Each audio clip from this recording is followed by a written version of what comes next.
ಕರ್ನಾಟಕ ವಸತಿ ಇಲಾಖೆ. ವಸತಿ ಇಲಾಖೆಯ ಯೋಜನೆಗಳು ಯಾವುವು? ಪ್ರತಿಯೊಂದು ಯೋಜನೆಯ ಅಡಿಯಲ್ಲಿ ನಿರ್ದಿಷ್ಟ ಫಲಾನುಭವಿಗಳನ್ನು ಆಯ್ಕೆ ಮಾಡುವ ಪ್ರಕ್ರಿಯೆಯನ್ನು ವಿವರಿಸಿ. ಫಲಾನುಭವಿಗಳನ್ನು ಆಯ್ಕೆ ಮಾಡುವ ಹಂತಗಳು ಯಾವುವು?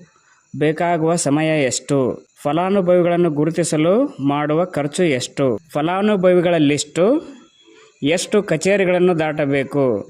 ಎಷ್ಟು ಟೇಬಲ್ಗಳನ್ನು ದಾಟಿ ಅಂತಿಮ ಫಲಾನುಭವಿಗಳ ಲಿಸ್ಟು ತಯಾರಾಗುತ್ತದೆ? ಒಬ್ಬ ವ್ಯಕ್ತಿ ಈ ಯೋಜನೆ ಪಡೆಯಲು ಅರ್ಹನಲ್ಲ ಎಂದು ತೀರ್ಮಾನಿಸಲು ಇರುವ ಷರತ್ತುಗಳು ಯಾವುವು? ಫಲಾನುಭವಿಗಳನ್ನು ಗುರುತಿಸಿದ ನಂತರ ಮನೆ ಕಟ್ಟಲು ಎಷ್ಟು ದಿನಗಳಲ್ಲಿ ಹಣ ಬಿಡುಗಡೆಯಾಗುತ್ತದೆ? ಅಧಿಕಾರಿಗಳು ಹಣದ ದುರುಪಯೋಗ ತಡೆಯಲು ಇರುವ ಸುರಕ್ಷತಾ ನಿಯಮಗಳು, ಷರತ್ತುಗಳು ಯಾವುವು? ಪ್ರತಿ ವರ್ಷ ವಸತಿ ಇಲಾಖೆಯಿಂದ ಬಿಡುಗಡೆಯಾಗುವ ಹಣ ಎಷ್ಟು?